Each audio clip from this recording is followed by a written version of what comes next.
as I was saying, Joy Taylor, every dog has its day. And since I'm a big dog, I've got 2 days. Okay. So now. You just called yourself a dog? Yeah, I'm a dog. Yeah, I'm a big dog, a big one. Kevin Durant is 6'11", who can pull up from 40. Okay. This brother is on that level. I'm talking about offensively. Do you think you're better than Darrelle Revis is right now? I'm better than you. How's it going, everybody? It's your boy, Mark Brown. Welcome back to another episode of the Low Down Podcast. And I have another special guest on the show. I've had him on multiple times in the past, but the last time I had him, it was 2019. It was the pre-coronavirus era. Everything was completely normal. And here we are today with just news. It seems like news just changes every 3 hours or so. It's just crazy how things have changed so fast or escalated like that. And I have another sports writer on the show. His name is Scott Wright. He's the Oklahoma State beat writer for the Oklahoman, which is based in Oklahoma City. I just wanted to say, Scott, welcome back to the show. Hey, Mark. Thanks for having me, man. Oh, anytime as always. And I know there's been situations of sports writers being, temporarily, I would say they will lose their job for a temporary period for about maybe a week or so, and they'll come back. But, it seems like everything is working, I wouldn't say it's normal right now, but it seems like things are still operating at a pace where you guys are still able to keep your jobs and continue to cover what's going on in the area, especially with Oklahoma State concerns? Yeah, absolutely. I mean, it's a tough time, because there's nothing going on. There's no games to go to, and I hate not being able to go cover games. But it's a tough time, and like you said, they're furloughs and temporary layoffs and things that we're going through. I've been through that myself already with 1 week off, and that's something I'd never experienced in my career.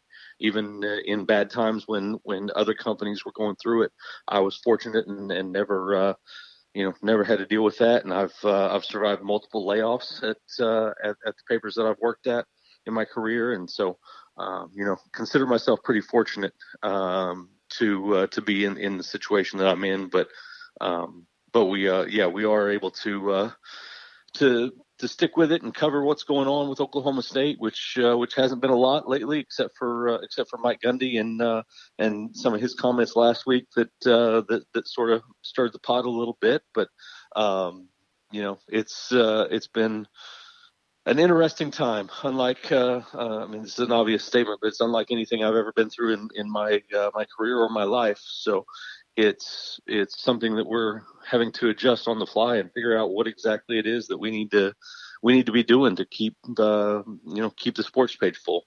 Yeah, exactly. And I also wanted to ask you about something like that. So how's the recruiting going for Oklahoma State? Because they're obviously they are banning students or anybody visiting campuses at this point, really pretty much all over the country until this resolves. But it seems like it's going to be a while until everything resolves. So how do you think recruiting will go, especially with Oklahoma State? It's slow right now. This would have been the time, particularly coming up this weekend, would have been their spring finale, spring game, whatever you want to call it, for the end of spring practice, and that would have been their big visit weekend. Have a ton of recruits coming in. They basically throw a big party for them and their families, over in the indoor center across the street from the stadium, and just have a wild recruiting blowout. You kind of expect to pick up some commitments during that time, and they've only got 2 guys on board for the class of 2021 right now, so. They've still got a lot of work left to do, and they lost out on some pretty important recruiting time for what they're able to do. So, this is an important time for them right now to try to make some waves with what they can do. Through just what contact is allowed, and there's still some offers going out, and they're pursuing some guys, but it's definitely slowed things down for them. Yeah, see, that's unfortunate, but the only thing I see out of that is it's pretty much every campus is having the same issue, because you're right, spring football was supposed to be happening right now, and then you said there would have been a finale. I mean, it's definitely unprecedented. And how do you think they'll be able to handle it? So what will happen? What do you think will happen in the months to come? Because if there's no spring football, pretty much for nobody, there's no spring football, then obviously workouts are going to be difficult, because I've heard several, I don't know if every campus is doing this, but I've heard some campuses down here in Texas are not allowing in-person summer classes. So for the summer 1 and summer 2 sessions they have in most campuses down here in Texas, they're not allowing it. It's going to be online. And they're also, for some schools, they're actually considering doing the same for the fall semester. And I'm like, well, that's kind of far down the road because it's April right now. But I understand the summer because the summer starts in like a month and a half from now. So it makes sense for that. But it just seems like since, the cases with the COVID-19 are continuing to rise as we speak, like we are just like roughly 10,000 cases shy from 600,000 cases. And it just seems like they're already predicting that it'll plateau, or health officials are predicting that it'll plateau around 1 million cases. And, I mean, even then, it's going to be really difficult to run everything completely back to normal, especially with no vaccine running around, so they don't want to take the risk. Like, they'll probably take risks by, like, slightly opening the country where things will still be under strict measures, where you'll still have to practice social distancing even though things are open, but not everything. But for everything to go completely back to normal, this will have to be completely resolved. Like, it'll have to be contained, and where there's cases like at an all-time low. So it just seems like it'll be a while. But what do you think what will happen with – because obviously basketball was canceled, and track and field, baseball, so all spring sports have been canceled. So how do you think this will affect college football? You think it's too early to make any predictions, or do you think they'll still be able to run summer workouts? Because if that's the case, because right now the Big 12 did say that they're not allowing any activities until May 31st. So I guess we'll just have to wait and see. Yeah, that's going to be the crucial breaking point right there, because after spring ball, the next most important time for Oklahoma State recruiting is in June. They have 3 consecutive weekends that they hold camps, and they sort of work their way up. They have sort of a bigger one for underclassmen and younger talented guys, and then they sort of focus in more on the guys that are going to be seniors, and then they have their elite camp where they bring in the guys that they're really pursuing, or guys that are already committed, and those 3 camps are really key to their recruiting efforts. And if things get sidelined for June, then they're looking at having to reorganize the way that they bring these guys in, and because a lot of Oklahoma State coaching philosophy is that they want to see guys, if they can't see them on campus, they at least want to have put eyeballs on them in a game situation. So it's a tough thing. They don't like to just recruit off video, and which is understandable, because when you get a highlight tape from somebody, you get a highlight tape, and you want to see them at their best and at their worst, and how they handle things, and all sides of a player. So just recruiting off of highlights is a really dangerous way to do it. So it's going to be a tough thing. That's going to be the next breaking point in what the Big 12 decides to do in terms of how it affects recruiting, whether things open back up in June, or if it's a different philosophy that teams like Oklahoma State and really everybody in the conference have to adapt to. Yeah, exactly. That was a good point you brought up, because like you said, they have until May 31st, and then I noticed, because I know Oklahoma State follows this, but they usually start summer workouts the first week of June, because that's when they start summer classes most of the time. It's been like that for several years now at Oklahoma State, and some schools start maybe during that week, that last week of May into early June, is when they typically start summer workouts for most schools. And like at this point, like it's April 14th when we're recording this, so that means we have about over 6 weeks until that period, hits. And it just seems like, I mean, we're just hoping, because, when you look at the way other countries have handled it, obviously every country is different.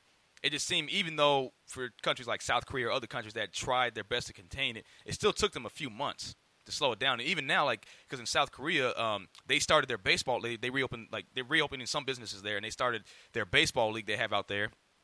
But they're playing they have like robot fans, like they have robots and just poster boards of just people just sitting in the stands, so to make it pretend like they have fans. So I see at least they're playing, but at the same time there's no fans. That'll be weird. So I know Major League Baseball is looking into, making some decisions, but they're still trying to figure out and do some research because there were rumors saying that they were going to start a lot sooner than we think. But at the same time, they had to make sure those rumors had to backfire because they don't want anybody to like get their hopes up saying, oh, we're going to start right now, and then when the day comes, say this is not gone, then they'll just disappoint everybody. So it's like for Major League Baseball, obviously college football because of summer workouts, and then the NFL hasn't really been affected. The only thing that's been affected for the NFL is the draft, which is going to be next week, at the end of next week, and that'll be a virtual draft. So Roger Goodell's going to be doing it from home, which is weird. I don't think that's ever happened before. So, right. Yeah, that'll be weird to watch. So everybody's going to be at home, even first, because first rounders are always at the location of the draft. And now it's just going to be broadcasted where everybody's going to be doing it from home. So they were saying expect some bad quality to come from some people's houses when they're going to be. Yeah. So it won't be the same because like they already showed, how they showed the NBA horse match. To me, I thought it was terrible. Like the quality with the camera quality was terrible. It just seemed like it's just not the same. So I was thinking, I just feel really bad for what's going on right now. It's just it's weird how this country, not this country, but just this world. Because everything's been completely normal for decades, right? I mean, obviously you had, trials in different time periods like, the wars and, famine. There's been several different tragedies that happen in life. Not just life, but pretty much in history. So when you look at that, something like this where everything gets locked down, not just nationwide, but worldwide, that is something nobody's ever seen before. And once this is all said and done and everything's back to normal, people will still be paranoid about it, like going to big gatherings, like especially for football. Like football's the bread and butter in America. And then you see like college games, and even especially college because, University of Michigan and University of Texas, Ohio State, A&M, like Kyle Field, all those stadiums seat over 100,000 people, right? And it's like, and then, those stadiums will usually be filled. Like the Oklahoma State-Texas game that happened back in September, that stadium was packed, right? And it's like just to imagine, like even at that time, if you were to go like 6 to 7 months back in time and tell yourself like, hey, this stuff won't exist during the springtime where everybody's going to be they're going to be stuck at home due to a pathogen attacking everybody. So it's like you would have never thought, right? You would have never thought, and it's just I just can't believe it's just unfathomable just to look how things have changed in a short amount of time. Yeah, it really is. My beat partner Jacob Unruh was up in Kansas City for the Big 12 basketball tournament, covered a game, and then the next day everything goes dark and everything gets shut down, and it's been wild to see just how fast things have changed with this whole thing. So it's a really wild scenario to live through, and one of those things that we're going to be talking about for the rest of our lives and telling people about.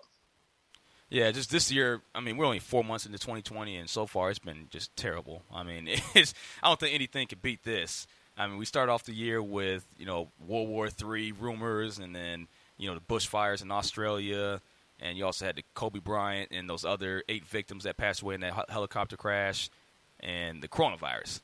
So it all happened so fast, and it's at the point where, I mean, luckily we have the technology where we're able to, figure things out a little bit faster than it has been before. So everything happens for a reason. That's what I believe in.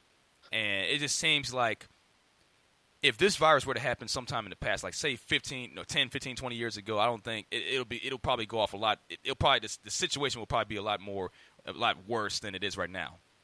I would completely agree. One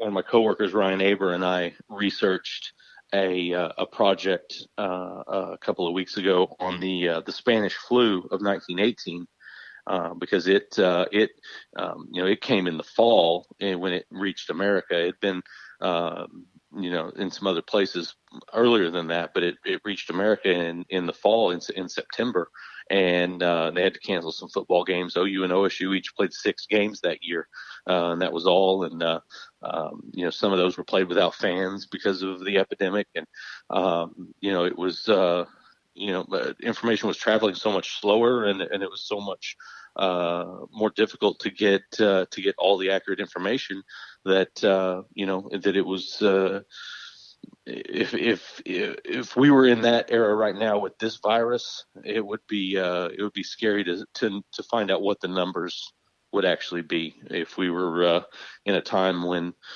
information was traveling slower than it is right now.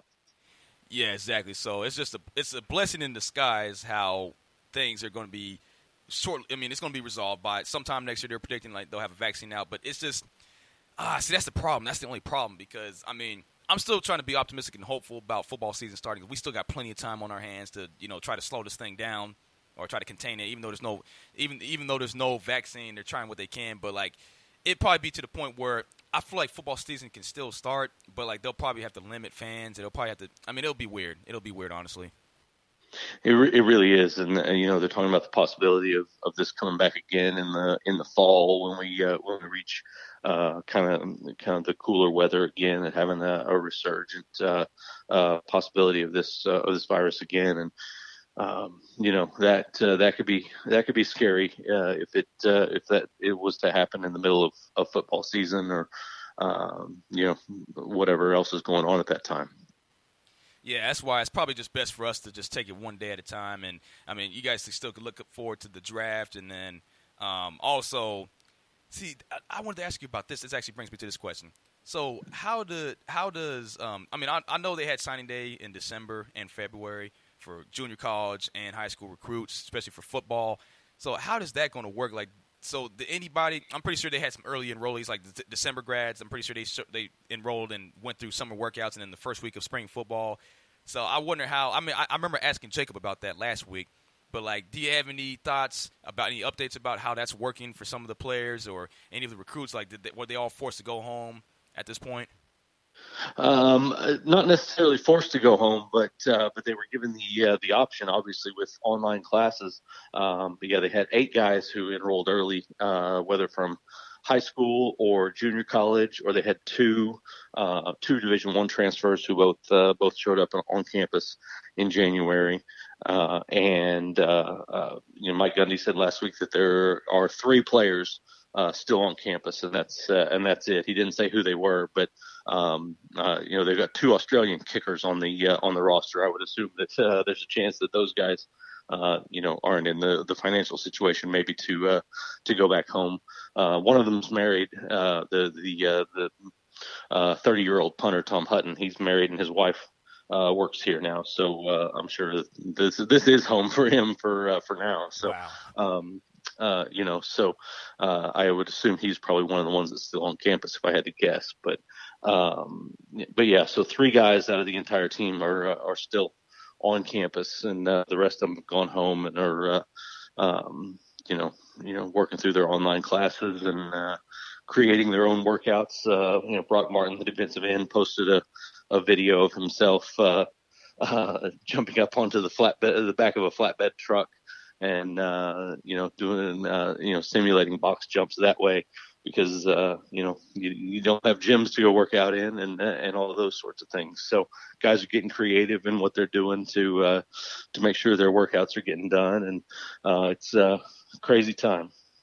Yeah, it really is a crazy time because when you really think about it, like where players, nobody has really any access to any gyms anywhere because everything's closed down, so everybody has to work out from home. And Jacob did say that Coach Glass sent them workouts that they can do at home to try to stay in shape and keep their minds going and keep their blood flowing while they're going through all this right now at the moment. So I'm pretty sure those same rules apply for every player out in the country. So it's going to be the same. It'll be weird because that is dangerous because football requires it's year round. Football's year round. That's what Coach Glass always says. Like strength conditioning coaches say that they have to stay in shape. They have to make sure they eat the right foods, get enough sleep because if you're out of shape, especially when the season starts, that's when you're more prone to injury. So that's why, you can get. And then if you're out of shape, you can also get sick. I mean, it's just not. It's really not ideal to be out of shape when the season starts. And then if they're missing summer workouts possibly, or if it's limited, it just won't. It'll be a weird season, honestly. It'll be weird for every player. Yeah, yeah, absolutely. And especially if you show up in August out of shape and you're all of a sudden practicing in the Oklahoma heat in August, that's going to be bad news for you. That's a good chance for some heat related illnesses and things like that. And those can be hard to recover from in with what it's like in Oklahoma in August. So yeah, really important that these guys are staying in some form of good physical shape during this time. A lot of them are posting videos of their home gyms that they've had to put together and working out in their garages and things like that at their families' homes. So it's been interesting, that's for sure. It really has. And then that also brings me to this question. So obviously you guys have to make adjustments too. Like you guys do teleconferences. You can't do any in-person interviews anymore. So how does it feel interviewing coaches and players away, virtually? How does it feel doing that?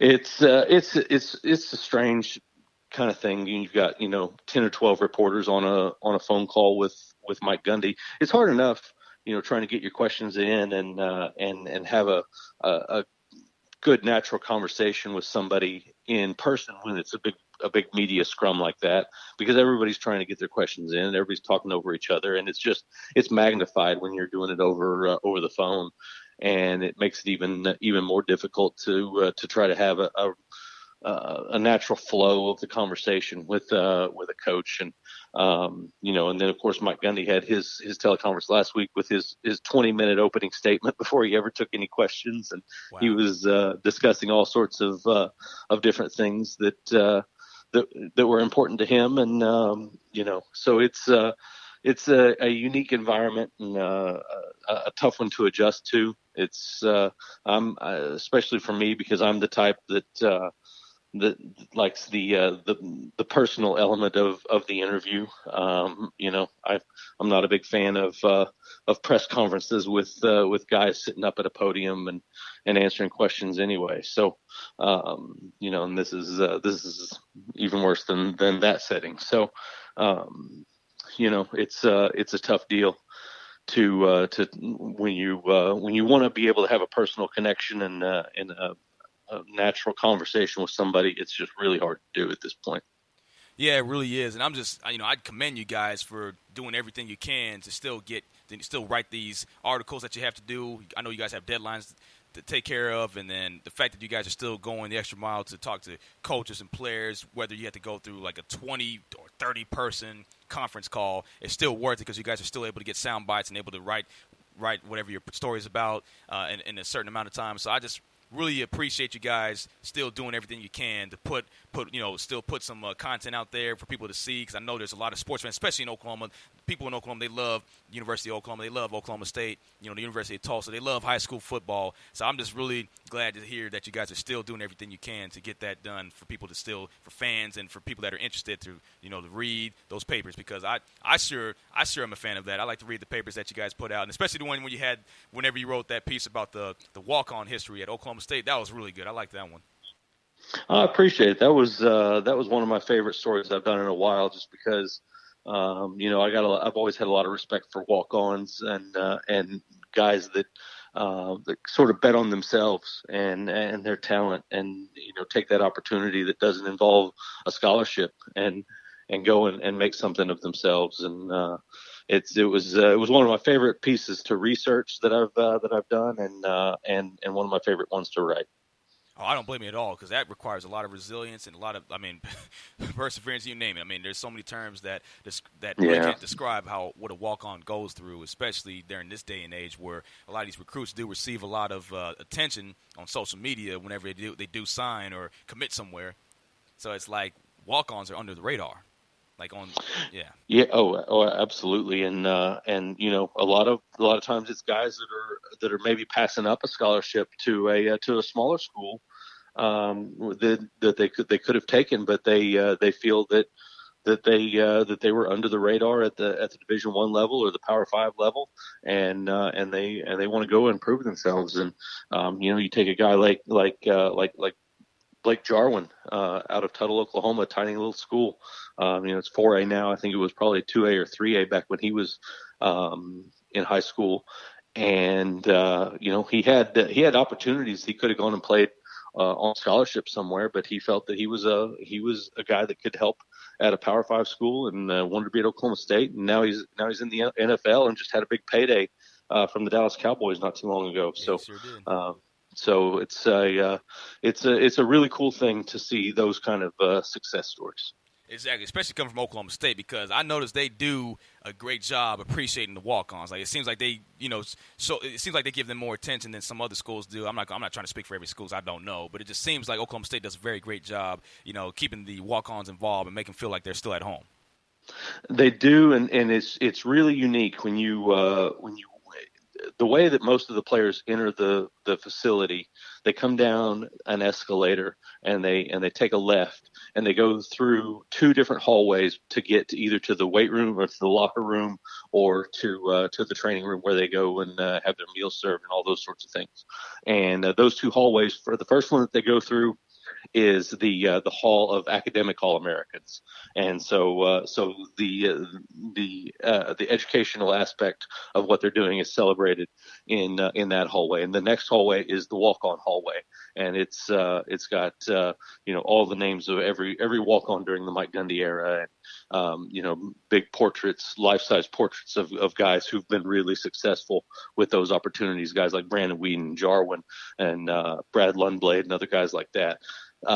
So there's nothing about bowl games. There's nothing about 10-win seasons in these two hallways between where the players enter and where they get to their weight room or whatever part of the facility they're going to. They've got to go through those two hallways before they get to anything else. So, it's a really important thing for Mike Gundy and the culture that he wants to build, that those aspects of his football program are celebrated.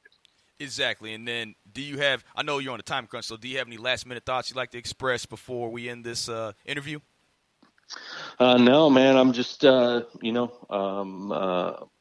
that life gets back to normal soon for all the other people out there that are, out of jobs and all of that. And, I had a lot of people reach out to me when they heard that I was on furlough last week and say, hey, man, really sorry to hear that. And I appreciate that very much. But there are a lot of people that are in worse situations than me, and I'm thankful that I'm back at work this week, because I know there was a lot of people that were off last week like me and that are not back at work, and they're counting on those paychecks to come in soon, and so hopefully we can get on the other side of the curve and get this virus trending downward, get back to some normal life, and get some people back in their jobs and just be normal again. Just get back to having fun and being the people that we want to be. Well said. And again, I just wanted to thank you for coming on again, Scott. I know this is actually the third time I've had you on. I mean, it's always a lot of fun having you on. I remember the last time we were previewing the Bedlam matchup, as a matter of fact. Yeah. And that was a lot of fun talking about that. And here we are today. You just fast forward five months later, where things have changed drastically. So it's like, we don't know what to expect. We obviously don't know what the future holds, but I'm hoping for a brighter future, and I'm hoping that we all learn from this. This is just not a one-man thing. This is the whole world that we're talking about that's involved in the same issue. So let's hope that we all we get a lesson out of this, and then whenever things do return to normal, that we can appreciate life a lot more than we did. Because everybody was not taking things for granted. Where it seems like things. I feel like this will be a lesson learned where people will be able to appreciate life more once things return to normal. Yeah, I certainly hope that's the case, and I think for a lot of people it will be, because when you have certain liberties taken away by an illness like this, it's a really difficult thing to go through, and I think that a lot of people are going to be much more appreciative of regular life when we get back to it. Exactly, and then I'm hoping that I'm glad that you're doing okay, and I hope that you continue to stay safe. Like, we all got to keep an eye on each other, especially during times like this. And again, just thank you for coming on. Absolutely. Thank you for having me, Mark.